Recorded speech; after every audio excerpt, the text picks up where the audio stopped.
আসসালামু আলাইকুম বন্ধুরা, আপনারা কেমন আছেন? আলহামদুলিল্লাহ, আমি ভালো আছি। আমার নাম আশিয়া ওমাইজা।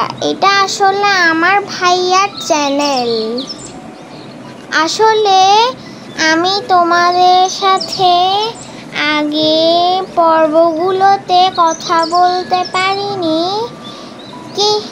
কারণ আকাশ মেঘলা থাকায় আমার মা আমাকে যেতে দেয়নি। ইনশাল্লাহ সামনের পর্বগুলোতে আমি আমার বাবা ও ভাইয়ার সাথে গ্রামের বাড়িতে গেলে তোমাদের সাথে আরো অনেক কথা বলবো। এখন আমার ভাইয়া তোমাদের সাথে কথা বলবে। আসসালামু আলাইকুম বন্ধুরা, আপনারা সবাই কেমন আছেন? আজকে কিছুক্ষণ আগে আমার বোন আপনাদের সাথে কথা বলেছে। তো আসলে আজকে আমরা বাপ ছেলে দুজনে কথা বলছি। এখানে আমাদের বাড়ির এক ছোট ভাই, সে আমের এক গুচ্ছ আম নিয়ে ফটো সেশন করছিল। এখানে আমার ভাইয়ের ছেলেও আছে, সেও ব্যস্ত তার কাজিনে আরেকটিকে নিয়ে। আপনারা দেখতে পাচ্ছেন অনেকগুলো আমের ক্যারেট। এখানে আমরা পরিপূর্ণভাবে আমরা ক্যারেটগুলো পরিপূর্ণ করে ফেলেছি। তো তোমার কেমন লাগছে ক্যারেটগুলো পরিপূর্ণ দেখে? খুবই ভালো লাগছে। আসলে বেসিক্যালি আজকে আমরা আম্রপালিটাই বেশি পারবো, কিছু বাড়িপুর পারবো। যেমন এখন সম্ভবত তুমি একটা বাড়িপুর নিলা। তো তোমার এমনি মেঘলা আবহাওয়ায় তোমার আসলে কেমন লাগে?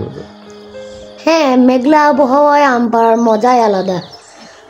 তোমার কেমন লাগছে? আমার তো ভালো লাগছে। গরমে তো এমনি তো গ্রীষ্মকালে আম পাকে, এখনও গ্রীষ্মকাল শেষ পর্যায়ে, কিন্তু এবার বর্ষাটা একটু আগে চলে আসছে মনে হয়।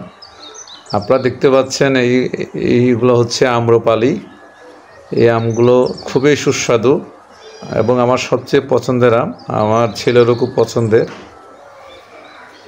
এখানে গত পর্বে আমরা বলেছিলাম আম্রপালি আসলে সবগুলো গাছ থেকে আমরা পারবো না, কারণ ওখানে আপনার একটা ভীমরুলের বাসা রয়েছে।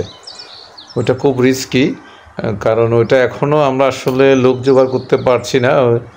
এটা তো তুমি তো জানো এটা কিভাবে ভীমরুলের বাসাটা ছোটাতে হয়? তোমাকে বলছি আয়ান। আমার মনে হয় আগুনের ধোঁয়া দিয়ে হয়তো। এক্স্যাক্টলি, আগুনের ধোঁয়াটা হচ্ছে তুমি একটা বাঁশের একটা মশালের মতো জ্বালিয়ে একটা হেলমেট পরে খুব সিকিউরিটি দিয়ে একজন ওখানে যদি যায় হেলমেট পরে, যাতে ওর কোনো একটা ভীমরুল যাতে ওকে কামড় না দেয়, ওটা দিয়ে তাড়াতে হয়। দেন ওটা ভীমরুলের বাসাটা চলে গেলে আমরা তখন ওই গাছ থেকে আমগুলা নিতে পারবো। ওটা বাচ্চাদের সামনে করা যাবে না। ওটা দেখা যাক আমরা এটা করতে পারি কিনা। এখন আম কালেক্ট করছি, আমি একটা বস্তা নিয়ে আসলাম। আমার টার্গেট হচ্ছে আম্রপালিগুলো আজকে যতটুকু পারা যায়, যে অন্য যেসব গাছে ভীমরুল নাই, এখানে দুটো গাছে আসলে ভীমরুল রয়েছে, ওই দুটো গাছে হচ্ছে বেশি আম্রপালি ধরেছে, এই জন্য আমরা ওগুলা কালেক্ট করতে পারিনি এখনও। আসলে বাড়ির ছেলে যে ছেলেটা এই কাজগুলা করে, ও আসলে অসুস্থ, একটু জ্বর। ওকে বলা হয়েছে ও হয়তো 2-1 দিন পর আমাদেরকে এটা করে দেবে। দেন তখন আমরা ওটা ইনশাল্লাহ আম্রপালিগুলো পারবো। চারিদিকে সবুজ আর সবুজ, তাই না আয়ান? আমার সিনারিটা খুবই ভালো লাগছে। তবে আরেকটা জিনিস আমাদের এখানে ভুল হয়েছে, দেখো আমগুলা একদম নিচে ঝুলে যাচ্ছে, নিচে মাটির দিকে। আমাদের কিছু বাঁশ দিয়ে এগুলোকে আর একটু উপরে করে দেওয়ার দরকার ছিল। এই যে এখন আমি আম্রপালি পারছি, তুমি দেখতে পাচ্ছ নিশ্চয়। দেখছি। একটা বস্তার মধ্যে নিচ্ছি, তুমি দেখো বস্তার মধ্যে অনেক আম্রপালি আম। মাশাআল্লাহ, আমার খুবই ভালো লাগছে আম্রপালি এতগুলো দেখে। আমার খুব প্রিয় আম এটি।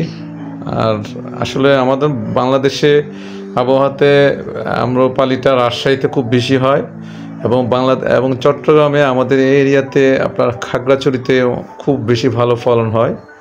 আর আমাদের বাড়িতে আমার যে জায়গাটিতে আমরা গাছ রোপণ করেছি, এটা একটু পাহাড়ি এলাকা হওয়াতে আমার মানে আমার জায়গাটি এইখানে মোটামুটি মাশাআল্লাহ আম্রপালি খারাপ হয়নি। আমি যাক আলহামদুলিল্লাহ যা পেয়েছি। এগুলা হচ্ছে বাড়িপুর, এই যে আমি পাশাপাশি আম্রপালির পাশে কিছু বাড়িপুরও আমরা পারছি। আমার আসলে একটা ইনশাল্লাহ একটা অনেক স্বপ্ন আছে বড় সড়ো। এই বাগানটিকে আমি হয়তো বাণিজ্যিকভাবে করার কোনো ইচ্ছা নেই, মানে এলাকাবাসীকে নিয়ে সবাইকে নিয়ে যদি আমি পুরা গ্রামবাসীকে আমার বিতরণ করার ইচ্ছা আছে। এটার একটু সামনের বছর আমি আরও যত্ন নিয়ে, যেমন কীটনাশক দেওয়া, ভিটামিন দেওয়া, বা মানে নার্সিং জিনিসটা আমার আসলে এবছর টোটালি করা হয়নি। না করাতে যদি আমি এত আম পাই, তাহলে তো যদি আমি নার্সিংটা করি তাহলে তো ইনশাল্লাহ অনেক আম পাবো। আচ্ছা বন্ধুরা, এখন আমরা দেখতে পাচ্ছি অনেকগুলা লেবু। আজকে লেবু হয়তো আমরা দেখার পর্ব ছিল না, তাও দেখতে পাচ্ছেন। এগুলা নিয়ে আমরা আরেকটা পর্ব করব। তো বন্ধুরা, তোমাদের কেমন লাগছে জানাবা। আর আমার ছেলের চ্যানেলটি যদি তোমাদের ভালো লেগে থাকে আমার ভিডিওটি like and subscribe and share করে দিবেন। তো এখানে দেখতে পাচ্ছেন কিছু লেবু আমার ভাইয়ের ছেলেরা, আমার ছেলেও পারছে। আসলে লেবু তো এখনও পরিপূর্ণ হয়নি, তারপরে শখের বসে 7-8টি পেরেছে। আমরা এটা আরও 15 দিন পরে হয়তো পরিপূর্ণ আর একটু বড় হবে, পাকাপোক্ত হবে, তখন আমরা এগুলো নিয়ে পারবো। তো ভালো থাকবেন সবাই, সুস্থ থাকবেন, কোরবানে সাবধানে খাওয়া দাওয়া করবেন, সাবধানে থাকবেন, সবাই ভালো থাকবেন, আমাদের জন্য দোয়া করবেন। ইনশাল্লাহ আবার দেখা হবে। আল্লাহ হাফেজ। আসসালামু আলাইকুম।